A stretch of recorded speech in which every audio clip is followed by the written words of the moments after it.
지금은 부동산 사는데 굉장히 조심해야 되는 시점이에요. 고금리죠, 고물가죠, 고환율이죠. 환경이 너무 안 좋아요, 지금은. 앞으로 2, 3년 이상 하락할 것이다. 지금 뭐 외부 환경이 엄청나게 안 좋은 상태인데도 부동산 값이 오르느니 오르고 있다는 지금 주간 발표를 하는 거, 이런 거는 문제가 있다고 봐요. 부동산은 최소한 몇 달 정도 거래가 되고 일정 기간이 흘러야 정상적인 시장 가격이 형성되는데, 뭐 중계방송 하듯이 한다는 거는 부동산을 국민들 보고 사라는 소리예요? 앞으로 떨어질 건데 또 연거를 하라는 소리예요?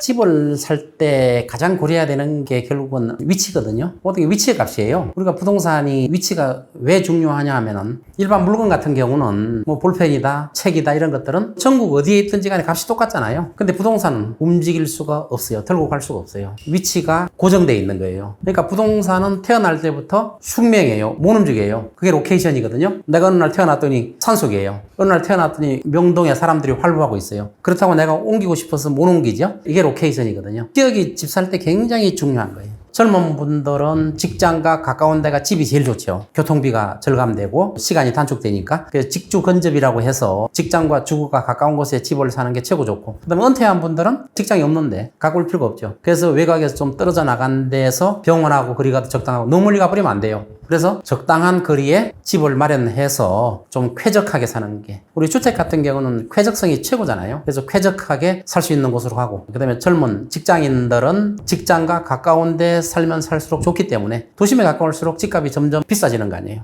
그래서 이런 것들이 굉장히 중요한 요소고, 그 다음에 자녀들이 있는 분들은 교육이 최고죠. 어느 지역의 교육 환경이 제일 좋으냐, 학교가 좋으냐, 여기에 따라서 집을 살 때 결정하는 가장 중요한 요소라고 볼 수 있어요. 도시가 형성될 때 도시 중심지하고 외곽하고는 처음에 값 차이가 별로 없어요. 완만한 상태예요. 근데 인구가 중심지로 몰리면 몰릴수록, 무슨 도시의 기본적인 형태가 중심지로 몰리는 거거든요. 가격 상태가 점점점 뾰족해져요. 값 차이가 굉장히 많이 나는 거죠. 중심지로 가면 갈수록 계속 값이 오르는 거예요. 중심지는. 그거는 인구하고 큰 상관관계가 없다고 볼 수 있어요. 옛날에 고려시대 때 뭐 개경인가요? 수도가? 또 조선시대 때 한양. 그때도 인구가 지금보다 훨씬 적었죠. 그런데도 사람이 많이 몰려서 살고 있고, 그런 데는 땅값이 비싼 거예요. 지금도 마찬가지예요. 앞으로 인구가 줄어도 마찬가지예요. 중심지는 값이 굉장히 오를 수밖에 없어요. 그래서 부동산 값이 상승할 때는 중심지부터 상승하고 점점점 퍼져나가는 거예요. 근데 상승기가 짧으면 어떻게 돼요? 중심지가 가격이 상승하고 외곽으로 뻗어나가기 전에 중단돼 버리면 외곽은 올라보지도 못하고 끝나는 경우도 생기는 거예요. 또 떨어질 때는 어떻게 되냐? 외곽부터 떨어지고 점점점 중심지로 올라오는 거예요. 그러니까 떨어지는 시점이 짧으면 어떻게 돼요? 외곽부터 떠져나오다 중심지는 떨어지지도 않고 끝날 수도 있는 거예요. 이처럼 중심지가 굉장히 중요해요. 그런데 그 경기가 장기적으로 침체되면 결국 중심지도 떨어져 버리는 거죠. 중심지의 가장 큰 특성이 교통 체증이 심하고 소음도 심하고 매연도 심하죠. 근데 역설적으로 말하면 소음이나 교통 체증이나 매연이 심할수록 부동산 값이 높은 거예요. 자, 시골의 한가운데 가봐요. 소음 없죠. 교통 체증 당연히 없죠. 매연도 없죠. 집값도 없어요. 마찬가지로 중심지로 가면 갈수록 소음이 심하면 심할수록 비싸지는 거예요. 매연이 심하면 심할수록 비싸지는 거예요. 인구가 많으니까 소음이나 매연이 있다는 건 뭐예요? 사람이 많다는 거 아니에요? 그럼 비싼 거예요. 그래서 상업용 부동산 같은 경우는 굉장히 비싼데, 이제 주거용 같은 경우는 쾌적성이 굉장히 중요해요. 매연이나 소음 이런 것들은 주거용 부동산에는 굉장히 안 좋은 현상이잖아요. 그래서 주거용 부동산 같은 경우는 쾌적성이 중요하기 때문에 우리나라뿐만 아니라 대부분 미국의 도시들 보면 중심지에서 자동차로 1시간 정도의 거리, 이런 데가 최고 고급 주택지가 형성돼 있어요. 중심지는 최고 고급 주택지가 형성되는 게 아니라 고층 빌딩, 아파트, 직주 건접을 하는 그 젊은 층들이 몰려 사는 그런 데가 형성되고, 고급 주택들은 대부분 서울에서 한 30분, 1시간, 중심지까지 뭐 접근성이 좋은 그런 지역의 고급 주택들이 외국 같은 데는 형성되어 있어요. 옛날에 전원주택 붐이 굉장히 많이 일었죠. 그래서 전원주택 같은 경우는 쾌적해서 찾는 거예요. 공기도 좋고. 그래서 전원주택에서 아예 가서 사는 사람도 있어요. 근데 막상 살다 보면 굉장히 적적하고 여러 가지 안 좋은 점들이 굉장히 많아요. 그래서 처음에 내려갈 때는 내려가니까 굉장히 조용하고 밤하늘에 별도 보이고 너무 좋다는 거예요. 적막하고 조용한 게 너무 좋다. 근데 그게 한 6개월, 1년 지나면 이제 살기가 불편하다는 걸 알기 시작하는 거예요. 일단 뭐 하나 살려고 해도 멀리 나가야 되죠. 또 주변에 병원이나 의료시설도 없죠. 또 전원주택을 거기서 살지를 않고 뭐 1년에 몇 번 왔다 갔다 하는 분들도 있어요. 어떤 분은 이제 외국에 나가 계셨다가 그 1년 가까이 집을 방치해놨다가 와봤더니 그 집에 막 벌레들이 들어오고 또 뱀도 들어오고 폐허가 돼서 다시 리모델을 새로 해야 되는 그런 문제가 생기기 때문에 전원주택 같은 경우는 가끔 한 번씩 와보는 것도 문제가 있고 또 거기서 사는 것도 굉장히 불편한 점을 가지고 있다는 거예요. 중심지에서 너무 멀면 전원주택이 결국은 값이 오르지를 않는다는 거죠. 그래서 전원주택에 사는 거는 처음엔 좋을지 몰라도 중심지로부터 너무 멀어버리면 전원주택이라는 그러잖아요. 중심지로부터 상당히 멀잖아요. 이런 데는 전원주택 값이 오르지 않는다는 거예요. 과거에 전원주택 붐이 굉장히 일었었어요. 굉장히 막 심해가지고 제가 아시는 분은 전원주택을 막 많이 사가지고 있는 돈을 다 투자해가지고 전원주택 여러 채 샀는데 나중에 재산이 제로가 돼버리는. 그래서 전원주택은 지금은 팔기도 힘들고 매물은 굉장히 많이 나와 있어요. 막상 살려고 그러면 싸게 살 수 있는 거예요. 이처럼 전원주택은 값이 제대로 형성되기가 어려운 상태. 한때의 붐이었고 지금은 전원주택이 그렇게 좋은 주택은 아니다. 제가 이제 강의하면서 어떤 이야기를 과거에 해줬냐면은 판단이 안 쓸 때는 그 지역에서 제일 비싼 아파트를 사라. 그러면 제일 많이 오를 것이다. 이런 식으로 얘기하거든요. 그 말은 역설적으로 뭐냐 하면은 지금 현재 그 지역에서 제일 비싼 아파트는 비싼 이유가 있어 비싼 거거든요. 그럼 앞으로 더 오를 소지가 굉장히 높은 거예요. 중심지의 가격이 굉장히 높듯이 중심지의 가격 상승이 훨씬 더 빨리 오는 거예요. 외곽보다도. 그래서 집을 살 때는 제일 비싼 집을 사라. 역설적으로 좋은 집은 나중에 더 많이 오른다. 조금 안 좋은 집은 나중에 덜 오를 수밖에 없다. 그래서 이제 과거에는 재건축하면 돈을 많이 벌기 때문에 구축 아파트, 그러니까 낡은 아파트가 값이 새 아파트보다 굉장히 비쌌어요. 잠실에 옛날에 5층짜리 연탕 때는 아파트는 굉장히 비쌌어요. 재건축하면 나중에 큰 이득을 얻을 수 있기 때문에. 근데 지금은 바뀌었죠. 재건축에 대한 비용이 너무 많이 들어가고 더군다나 이제 15층, 20층짜리를 재건축하려면 비용도 많이 들고 분담금도 많이 들어가요. 분담금도 많이 들어가기 때문에 지금은 새 아파트가 옛날 낡은 아파트보다 더 비싸다. 그러니까 앞으로 추세는 과도적 기대금이 앞에 없어져요. 없어지기 때문에 이제 정상화되는 거예요. 당연히 새 아파트가 옛날 아파트보다 더 비싼 현상. 이게 정상화된 거거든요. 이런 식으로 당연히 될 거예요. 정부의 정책이라는 건 우리나라 같은 경우는 너무 바뀌어요. 정권이 바뀌면 또 정책이 막 바뀌고 이러기 때문에 굉장히 정책에 따라서 차이가 커요. 그래서 지금 재건축 아파트 같은 경우도 용적률을 막 정부에서 권장하기 위해서 용적률을 올려주기도 하고 주민들이 아우성 치면 혜택을 더 주기도 하고 또 신속통합기획이다 모아타운 해가지고 과정을 생략해 주기도 하고 이렇게 하는데 미국 같은 데 보면 용적률이 그 도시에 딱 정해져 있어요. 샌프란시스코 다운타운이다, LA 다운타운이다, 맨하탄이다. 전체 용적률이 똑같아요. 그렇기 때문에 용적률이 절대 안 바뀌어요. 불변이에요. 우리는 용적률이 수시로 바뀌지요. 근데 용적률이 불변이기 때문에 LA 다운타운 같은데 건축물을 지으려고 하면 고층을 올리려고 하면 다른 용적률을 사와야 돼요. 이걸 공중권이라고 하거든요. 그래서 지금 LA 다운타운에 있는 72층짜리 대한항공 건물이 있어요. 그 건물도 원래 72층 못 짓는 거예요. 근데 옆에 있는 다른 용적률을 사와가지고 72층짜리 짓는 거예요. 그러니까 도시 전체 용적률이 똑같아요. 근데 우리는 도시 전체 용적률이 변해버려요. 도시가 제대로 계획적으로 개발되기가 어려운 상태예요. 그러니까 다운타운 같은 데 보면은 어디는 빌딩이 높게 올라가 있고 어디는 낮게 아주 조화를 잘 이루고 있잖아요. 우리는 그냥 일률적으로 용적률을 낮춰준다든가 이런 현상이 생기기 때문에 도시의 계획적인 발전이 오히려 안 되고 있는 거예요. 그래서 정부가 정책을 펼 때는 일관성이 있어야 되고 또 변화를 잘 안 시켜야 돼요. 변화를 자주 시킨다는 거는 거기에 대한 기대감이 크기 때문에 앞으로 또 정부가 어떤 혜택을 주기를 또 부동산 소유자들은 바라는 거예요.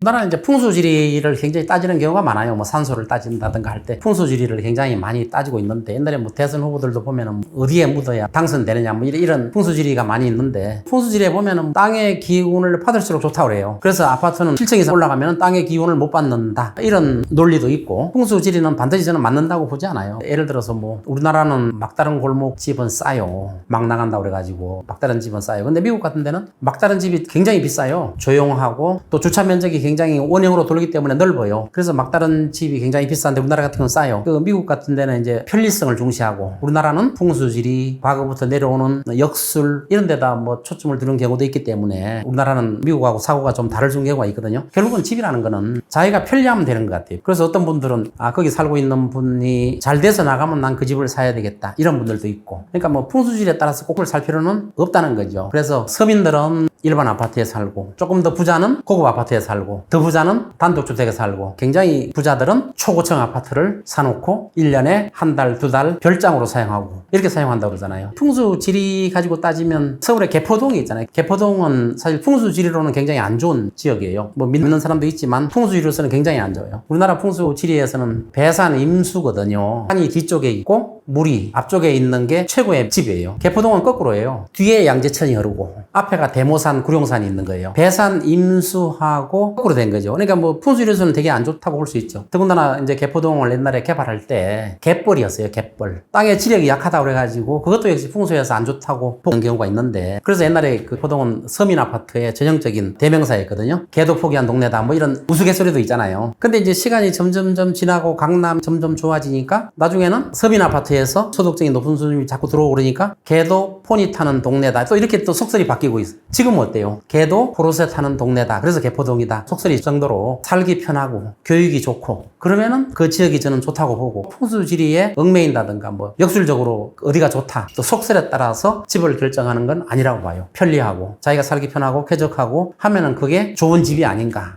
이렇게 판단을 합니다. 옛날에 이제 아파트에 로열층이라는 게 있는데 그 로열층의 기준이 옛날에는 이랬어요. 중간층보다 한 3분의 2 정도 지점, 이 정도로 로열층으로 봤어요. 그럼 이유가 뭐 여러 가지가 있지만 겨울에는 따뜻하고 뭐 양쪽에 다 집이 있으니까 겨울에는 좀 따뜻하게 지낼 수 있고 사람들로 포근하게 이렇게 그러면은 또 시원하게 살 수 있는 그런 것 때문에 이제 로열층이라고 했거든요. 근데 지금은 로열층의 기준은 꼭 시대에 따라서 변할 수가 있어요. 예를 들어서 아파트는 층간 소음이 굉장히 심하거든요. 그래서 애들이 있는 집 같은 경우는 위층에 있으면 밑으로 뛰어놀 수가 없어요. 그래서 아이들이 있는 집은 1층이 최고의 로열층으로 보고 있어요. 마음 놓고 뛰어놀 수 있고, 아무리 쿵쿵거려도 밑에 아무도 없잖아요. 밑에 두더지나 이런 거는 이제 시끄럽다고 그러지 밑에 사람이 없잖아요. 그래서 1층이 최고의 로열층이다 이렇게 보고, 또 전망을 중시하는 사람들은 최고 꼭대기층, 또 초고층 같은 경우는 제일 꼭대기층을 로열층으로 보거든요. 여기는 전망이 좋기 때문에. 그러니까 그 사람이 보는 시각에 따라서 로열층이 앞으로 얼마든지 달라질 수 있다. 그러니까 시대적으로 변할수록 로열층은 하나라 고정되어 있는 게 아니고 앞으로 변할 수 있고, 또 개인의 성향에 따라서 개인의 상황에 따라서 로열층은 앞으로 변할 수 있다는 거죠.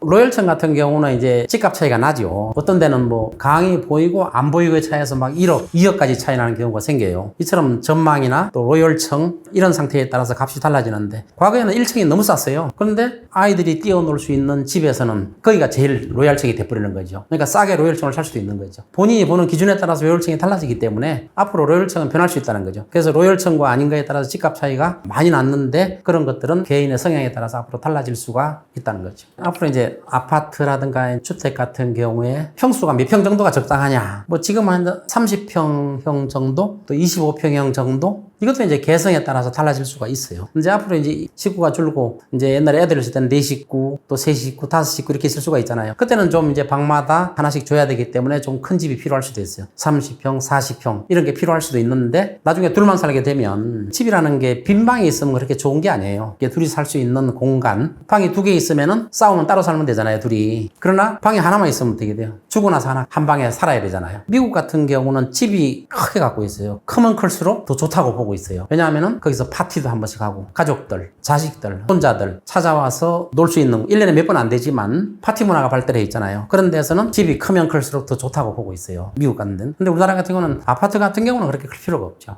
그래서 아마 25평형, 전에 30평형에 했다면 이제 25평형, 20평 이렇게 낮아지는 게 더 실용적이 아닌가. 부동산을 언제 사야 되느냐, 또 언제 팔아야 되느냐 이렇게 물어보시는 분들이 많아요. 이제 부동산은 이제 경기 사이클이 있잖아요. 과거에 개발 도상 시절에서는 사이클이 있는데 부동산이 올라갔다 내려왔다 하더라도 결국은 용처럼 올라가요. 올라갔다 내려왔다 이렇게 올라가요. 그러니까 그때는 부동산을 꼭대기에서 사도 나중에는 최저점보다 더 비싸게 돼버리는 거예요. 이거는 개발 도상 시점이에요. 근데 앞으로는 사이클이 그렇게 올라가지 않는다는 거예요. 개발 도상 시대가 끝났잖아요. 그때는 올라갔다 내려왔다 하는 이 수평 형태가 된다든가, 또 경기가 침체되면 오히려 내려가는 현상이 생기는 거예요. 올라갔다 내려왔다 수평적으로 되면은 언제 사야 돼요? 낮을 때 사야 돼요. 과거에는 꼭대기에 사도 아무 상관없어요. 나중에 그거보다 또 2배 이상 올라버리니까. 근데 지금은 꼭지점에서 사면 나중에 떨어지는 사태가 벌어져요. 그래서 반드시 낮은 점에서 사야 되는 거예요. 그럼 낮은 점을 어떻게 우리가 판단할 수 있느냐? 결국은 거래량이나 이런 걸 가지고 판단해야 돼요. 거래량이 늘어나기 시작하면 그때는 사면 안 돼요. 거래량이 줄어들고 항상 올라가는 시점에 사야 되거든요. 떨어지는 시점에 사는 것보다도. 그래서 올라가는 시점을 알기가 굉장히 힘들어요. 부동산을 언제 바닥이고 언제 꼭대기이고 하는 거는 신도 몰라요. 왜냐하면 부동산 가격을 형성하는 변수는 너무나 많고 또 우리나라뿐만 아니라 외국 글로벌 환경에 따라서 달라질 수 있기 때문에 변수가 너무 많기 때문에 알기는 힘들지만 그러나 그 징조는 알 수 있어요. 거래량이 늘어나면 늘어날수록 우리나라 지금 현재 상황이 그렇죠. 거래량이 자꾸 늘어나요. 부동산 가격이 일시적으로 상승한다고 하더라도 거래량이 늘어나면 그거는 파는 사람이 많아진다는 거예요. 우리나라도 지금 과거에 은퇴하신 분들이 가지고 있던 부동산들을 조금씩 팔기 시작했어요. 그리고 투자 수요가 우리나라는 한 30%에서 한 40% 사이 이 정도가 투자 수요거든요. 실수요자보다도 투자 수요가 부동산 가격을 변화시키는데 크게 영향을 미치거든요. 근데 투자 수요들이 점점점 부동산을 팔기 시작했어요. 이런 걸 팔기 시작하면은 나중에 실수요자가 많은 비중을 차지하면 또 교체 수요가 많은 수요를 차지하게 되면 그때는 시장이 안정되는 거예요. 그동안에 부동산이 폭등하고 폭락하고 한 거는 투자 수요가 거의 한 35% 정도 됐기 때문에 사가지고 차익을 누리려는 수요가 워낙 많기 때문에 한 사람이 뭐 2채, 3채, 10채 막 이렇게 사는 분들이 있었잖아요. 이런 투자 수요가 없어지면 실수요자가 차지하는 비중이 80%, 90% 되면 부동산 가격은 안정되는 거예요. 지금은 부동산 사는데 굉장히 조심해야 되는 시점이에요. 지금 굉장히 환경이 안 좋아요. 고금리죠, 고물가죠, 고환율이죠. 환경이 너무 안 좋아요, 지금은. 앞으로 2, 3년 동안 살 때가 아니에요. 환경이 좋아질 게 아무것도 없어요, 앞으로. 물론 좋아질 수도 있죠. 어떤 경우에 좋아지겠어요? 금리가 옛날처럼 최저금리로 내려간다든가 전쟁 위험이 다 없어진다든가 환율이 안정된다든가 이러면 될 수 있겠지만 옛날처럼 저금리는 없어요, 이제. 떨어지더라도 많이 안 떨어져요. 그리고 우리나라는 지금 금리 자체가 미국보다 2% 낮기 때문에 더 내리기도 상당히 힘들어요. 내린다고 해도 조금뿐이면 안 내려가요. 그래서 앞으로 2, 3년 동안은 부동산 환경이 그렇게 좋은 환경이 아니라는 겁니다. 부동산 전문가로서 항상 이야기할 때는 특정 진영을 다 배제하고 오로지 전문가적 견해로서 그 견해가 틀리든 맞든 간에 중립적인 상태에서 이야기를 해야 된다는 거예요. 전문가들이 이제 상승한다 이런 예측을 하는 분들도 있고 하락하는 예측을 하는 분들이 있어요. 그 둘 다 맞을 수가 있는 거예요. 왜냐하면 전문가라는 거는 보통 10년, 20년, 30년 동안 풍부한 경험을 가지고 또 이론 공부를 많이 한 분들이 예측을 하는 거기 때문에 그 예측을 가지고 전문가 의견을 발표하는 거거든요. 그래서 제 경우 같은 데는 부동산 가격이 앞으로 2, 3년 이상 하락할 것이다. 다만 일본처럼 20년 이상 가지 않기를 바랄 뿐이라는 거예요. 근데 2, 3년 동안은 하락하는데 이때 이제 정부가 잘해야 되는 거예요. 그래서 전문가가 하락을 주장한다든가 안 좋은 점을 이야기하는 거는 경고거든요. 이런 전문가의 경고를 귀담아 들어야지 앞으로 하락할 것이다 한다고 해서 정책을 하는 분들이 거기에 대해서 안 좋게 생각한다든가 하면 안 된다는 거죠. 그거는 경고거든요. 그런 일이 발생하지 않도록 정책을 펴야 된다는 거예요. 우리나라는 뭐 전쟁의 위험이 아직도 상존하고 있잖아요. 그럼 우리나라가 나중에 전쟁이 안 나겠지만 만일에 전쟁이 났을 때 미국이 이스라엘처럼 도와줄 거냐 우크라이나처럼 도와줄 거냐 이건 아무도 모른다는 거예요. 그렇기 때문에 우리나라는 지금 아직도 전쟁의 위험에서 완전히 벗어나지 않고 있어요. 이런 상태에서 부동산 가격을 가지고 뭐 신문에 신고가를 형성됐다느니 또 부동산 값이 폭등했다느니 이런 기사가 중계방송식으로 낸다는 것 자체가 언론이 잘못하고 있다고 생각해요. 책임이 있다고 생각해요. 지금 뭐 외부 환경이 엄청나게 안 좋은 상태인데도 부동산 값이 오르느니 뭐 오르고 있다는 뭐 주간 발표를 하는 거 이런 거는 문제가 있다고 봐요. 부동산은 최소한 몇 달 정도 거래가 되고 일정 기간이 흘러야 정상적인 시장 가격이 형성되는데 뭐 중계방송 하듯이 한다는 거는 부동산을 국민들 보고 사라는 소리예요?